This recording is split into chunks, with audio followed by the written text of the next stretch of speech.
Congolaises, Congolais, mes très chers compatriotes, la date du 30 juin de chaque année nous rappelle le jour mémorable, le jour glorieux où, devant l'histoire, le monde a été témoin du couronnement de la lutte acharnée menée corps et âme par les pères fondateurs de notre nation dans le but de permettre l'accession du pays de nos ancêtres à sa souveraineté. Aujourd'hui, 61 ans après, bien plus qu'un rituel, nous avons un devoir sacré. C'est celui d'honorer la mémoire des héros de notre indépendance qui, individuellement et collectivement, les uns dans la lumière comme Patrice Emery Lumumba ou Joseph Kasavubu, ainsi que leurs compagnons, les autres dans l'ombre, ont combattu jusqu'au sacrifice suprême afin de nous léguer, à nous et aux générations futures, un pays libre, uni et prospère. Ce jour est aussi celui des peuples d'Afrique dans toute leur diversité, de tous les camarades et frères africains qui, à l'image de Kwame Nkrumah, Julius Nyerere, Kenneth Kaunda ou encore Patrice Emery Lumumba, sont parvenus, en dépit des vicissitudes internes qui menaçaient la cohésion de leur nation, à unir leurs forces à l'échelle du continent en vue non seulement de défendre la souveraineté chèrement acquise à leurs États respectifs, mais également de matérialiser le projet noble d'intégration panafricaine fondé sur l'idéal de solidarité entre les peuples. C'est cette idéologie panafricaine, autrefois chimère, qui a posé les jalons de la grande réalisation qu'est l'Union africaine, symbole de l'unité et de l'intégration, dont la République démocratique du Congo a l'honneur d'en assumer la présidence par ma personne. Mes chers compatriotes, en ce jour hautement historique et mémorable, je voudrais rappeler à la mémoire de tous que ce 30 juin 2021 est exceptionnel, car il ne sera pas, comme à l'accoutumée, fêté avec faste, mais plutôt dans la méditation. En effet, la célébration de notre fête d'indépendance en cette année a une saveur particulière, teintée d'amertume et de regret, mais aussi de crainte que nous parviendrons sans aucun doute à surmonter dans cet effort collectif et cette résilience qui nous ont toujours caractérisés en tant que nation, même dans les heures les plus sombres de notre histoire. Comme vous le savez, notre pays fait face à une résurgence surprenante de la maladie à coronavirus, une troisième vague de contamination qui nous a poussé à prendre, il y a de cela 2 semaines, des décisions difficiles et de renforcer les mesures restrictives pour ralentir, à défaut d'endiguer, la propagation du virus au sein de nos populations. C'est l'occasion pour moi de rappeler à tous l'observance et le respect strict des mesures barrières et de la discipline qu'il nous revient à chacun d'adopter afin de se prémunir contre cette maladie. Outre la pandémie de Covid-19, les impératifs sécuritaires caractérisés notamment par l'insécurité récurrente observée dans la partie est de notre territoire national où sévissent depuis plus d'une vingtaine d'années des forces négatives et terroristes qui sèment la terreur, la mort et la désolation, nous conduisent également à faire preuve de tempérance en ce jour glorieux du 30 juin. En ce jour de fête et de souvenir, je saisis cette occasion pour réaffirmer notre soutien total à nos vaillantes forces armées ainsi qu'à nos services de sécurité qui, dans le cadre de la restauration de l'ordre et de la paix, mènent des opérations de grande envergure pour la pacification totale et définitive de cette partie du territoire national où j'ai moi-même érigé ces derniers jours mon quartier général. Comme si cela ne suffisait pas, l'éruption inattendue du volcan Nyiragongo, véritable tragédie, est venue s'ajouter aux malheurs déjà existants, jetant sur les routes des centaines de milliers de nos compatriotes qui échappaient aux laves, Au regard de cette suite d'événements malheureux que je viens d'énumérer, je tiens à exprimer en votre nom à tous mes condoléances les plus attristées à toutes les familles éprouvées, aussi bien par le fait de la pandémie, par l'insécurité persistante observée dans la partie est de notre République, que par cette catastrophe naturelle. Mes chers compatriotes, loin de nous affaiblir et de nous plonger dans le doute, ces épreuves constituent une motivation supplémentaire pour notre engagement collectif en tant que peuple à vaincre toute adversité et à imposer la nation congolaise unie et prospère comme une réalité et une vérité intemporelle. À ce propos, en ce jour du 30 juin 2021, j'aimerais ici rappeler qu'il y a exactement un an, je dressais dans mon message à l'occasion de la célébration de notre fête d'indépendance le bilan des 60 années de lutte et de sacrifice que notre pays a eu à consentir pour consolider et affirmer sa souveraineté nationale. Au cours de cette adresse, il vous souviendra que j'indiquais également le cap vers lequel nous devrions tous tendre pour espérer davantage de paix, de prospérité et de développement de notre pays. À cet égard, il est légitime que chacun s'interroge une année plus tard sur les nouvelles étapes franchies, ainsi que sur les avancées significatives enregistrées dans tous les secteurs de la vie nationale qui permettront de jeter les bases d'un Congo nouveau, libre et prospère, qui sera appelé à jouer un rôle dans ce monde qui s'est donné pour objectif de lutter contre le changement climatique et de promouvoir le développement durable et une économie verte. Je vais donc en quelques mots évoquer les actions que nous avons pu entreprendre et comment nous entrevoyons le développement intégral de notre nation en dépit d'un contexte mondial difficile dominé par la pandémie de Covid-19. Sur le plan de la politique intérieure, tirant les conséquences de ce que la gouvernance de la coalition qui était au pouvoir depuis mon avènement à la magistrature suprême ne permettait pas de rencontrer les aspirations légitimes du peuple à son bien-être social, objectif auquel j'ai toujours été attaché, j'ai recouru à votre concours pour remettre notre pays sur la voie du développement en changeant de paradigme pour y substituer l'idéal d'une union sacrée de la nation, véritable vision pour une bonne et nouvelle gouvernance et gage d'assurance pour le fonctionnement harmonieux de nos institutions. Il est question, à travers cet idéal, de bâtir et de consolider une société solidaire, garante d'une véritable cohésion nationale fondée sur l'inclusion de tous. Sur le plan sécuritaire, l'instauration de la paix sur toute l'étendue du territoire national et particulièrement dans la partie est de notre pays doit demeurer un de nos objectifs sacro-saints. Sa concrétisation progressive nous amènera inexorablement vers la construction d'un véritable état de droit reposant sur une administration efficace,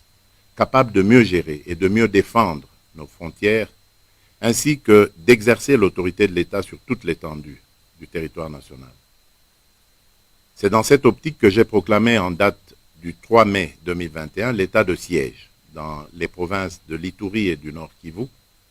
mesure qui du reste est unanimement appréciée par notre peuple, qui laisse entrevoir une voie de sortie salutaire aux maux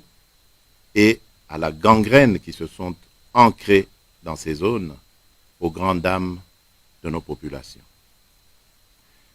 En effet, cette décision trouve son origine dans l'impasse dans laquelle nous nous trouvions jusqu'ici, et ce depuis plus d'une vingtaine d'années, dans l'apport d'une solution durable et la résolution définitive des cycles récurrents, si pas permanents, d'insécurité et d'instabilité rencontrés dans cette partie de notre territoire. La proclamation de l'état de siège qui a pour conséquence la substitution temporaire des autorités civiles par des autorités militaires permettra non seulement de traquer l'ennemi jusque dans ses derniers retranchements pour les plus irréductibles, mais également d'obtenir la reddition des miliciens actifs au sein des groupes armés pour leur réinsertion dans la société à travers le processus de désarmement, démobilisation, réinsertion communautaire pour la stabilité des DRCS en sigle. Sur le plan économique et social, l'environnement économique récent est marqué par une stabilité du cadre macroéconomique après une période de crise consécutive aux effets de la Covid-19. Le pays va enregistrer une croissance économique positive de 4,9% contre 1,7% en 2020 et 4,4% une année auparavant. Cette croissance est essentiellement portée par le secteur minier. Sur le plan monétaire, il a été enregistré une forte augmentation de crédit ainsi qu'une forte accumulation des réserves de change à fin juin 2021, en dépit de la crise induite par la Covid-19. En effet, le niveau de réserve est passé de 879,5 millions de dollars à fin décembre 2018 à 1,2 milliard de dollars américains à fin juin 2021. Il a été également enregistré une forte mobilisation de recettes de 2019 à 2021, et ce en dépit d'un environnement économique difficile. Cette prouesse a été rendue possible grâce au travail des régies financières avec l'accompagnement de l'inspection générale des finances. Au rang des satisfactions, on retient également l'accord conclu avec le Fonds monétaire international auprès duquel le pays bénéficiera d'1,5 milliard de dollars en droits de tirage spéciaux. Ces résultats encourageants permettront sans aucun doute de soutenir les différentes politiques sociales mises en place par le gouvernement, comme celle concernant la gratuité de l'enseignement primaire et l'accès à la couverture santé universelle. Ces résultats permettront également d'accompagner ma vision de promouvoir une plus grande intégration au niveau national à travers la construction et la réhabilitation des routes, des chemins de fer, des ports et aéroports qui, in fine, permettra l'interconnexion de nos différentes provinces. J'insisterai à cet effet pour que le gouvernement veille à matérialiser cette vision contenue dans son programme d'action. Sur le plan diplomatique, plus de 60 ans après son indépendance, la République démocratique du Congo connaissait encore un parcours ne répondant ni à sa géopolitique, ni à sa nouvelle vision de développement basée sur la paix. Épicentre géopolitique et géostratégique du continent, notre ambition doit être de promouvoir notre politique étrangère et de l'adapter au rang qui devrait être le sien. À ce propos, notre élection à la tête du bureau des chefs d'État et de gouvernement de l'Union africaine a constitué une première étape dans la quête d'une renaissance et d'une requalification des objectifs de notre diplomatie, désormais proactive et tournée vers le développement. Cette consécration nous a, par ailleurs, permis de recouvrer non seulement notre dignité au sein du concert des nations continentales, mais aussi d'apporter à l'Union africaine l'expérience congolaise en matière de résolution pacifique des conflits. Cela se constate notamment à travers notre engagement aux côtés de nos frères éthiopiens, soudanais et égyptiens dans la résolution du conflit qui les oppose en matière d'utilisation des eaux du Nil. En outre, toujours dans le volet intégration régionale, notre ambition de redorer la position géostratégique de notre pays devient aujourd'hui une réalité avec son adhésion à la communauté des États d'Afrique de l'Est. Cet acte de haute portée diplomatique et économique place désormais notre pays à cheval entre la communauté des États d'Afrique de l'Est, EAC, la communauté économique des États d'Afrique centrale, CEEAC, la communauté de développement de l'Afrique australe, SADC, et la conférence internationale sur la région des Grands Lacs, CIRGEL. Ces résultats diplomatiques qui s'inscrivent dans le cadre d'une politique étrangère axée sur le bon voisinage et le dialogue constructif avec les 9 pays voisins. Ainsi, notre accession à la présidence de l'Union africaine pour l'exercice 2021-2022 nous permet de concrétiser notre vision panafricaine d'une Afrique intégrée, prospère et pacifique, dirigée par ses propres citoyens et représentant une force dynamique dans l'arène internationale qui est au cœur des aspirations de l'agenda 2063, l'Afrique que nous voulons. C'est dans ce même ordre de pensée que la République démocratique du Congo entend accéder à la présidence de la communauté de développement d'Afrique australe, la SADC, en 2022.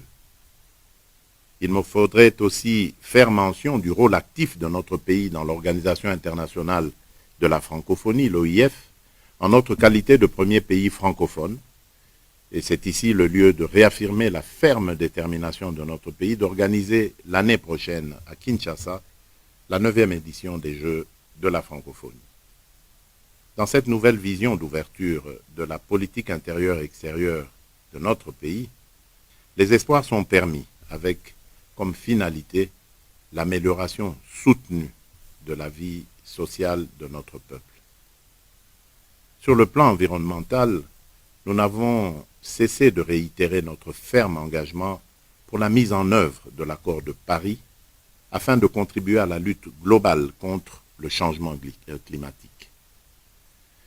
Nous avons également plaidé pour un prix équitable et rémunérateur du carbone forestier, de même que la prise en compte de la conservation et de la régénération de nos forêts et l'accès aux bénéfices y afférents. Cette position se justifie dans la mesure où notre pays constitue le deuxième poumon climatique mondial après l'Amazonie pour la protection de l'humanité contre les conséquences des gaz à effet de serre. Mes chers compatriotes, toujours dans cette volonté d'améliorer le bien-être de nos populations et de promouvoir le développement, j'ai fait le pari de miser sur l'apport de nouvelles technologies du numérique, le développement et la promotion de nouvelles technologies de l'information, secteurs qui, sans aucun doute, transformeront et moderniseront notre pays dans de nombreux aspects. Ce pari qui se matérialise notamment à travers le plan national du numérique et la création du ministère du numérique se révèle crucial pour nous permettre de faire collectivement un bond en avant vers une société mieux organisée, mieux gérée et plus transparente. En ce qui concerne les apports qui pourraient être générés, on pourrait citer par exemple l'identification digitale de notre population, la fourniture de données statistiques fiables à notre administration, la maximisation des recettes grâce aux techniques et autres logiciels de contrôle ou encore à la numérisation du cadastre foncier et minier, d'où s'évaporent chaque année de précieuses ressources. Mes très chers compatriotes, pour conclure, je vous invite à continuer à cultiver l'amour de la patrie, à raffermir davantage l'esprit d'union des cœurs afin de préserver notre intégrité territoriale et à apporter la joie à notre peuple. C'est pour ces raisons fondamentales que je vous exhorte tous à dépasser les clivages de tous ordres qui sont intentionnellement utilisés pour diviser les Congolais.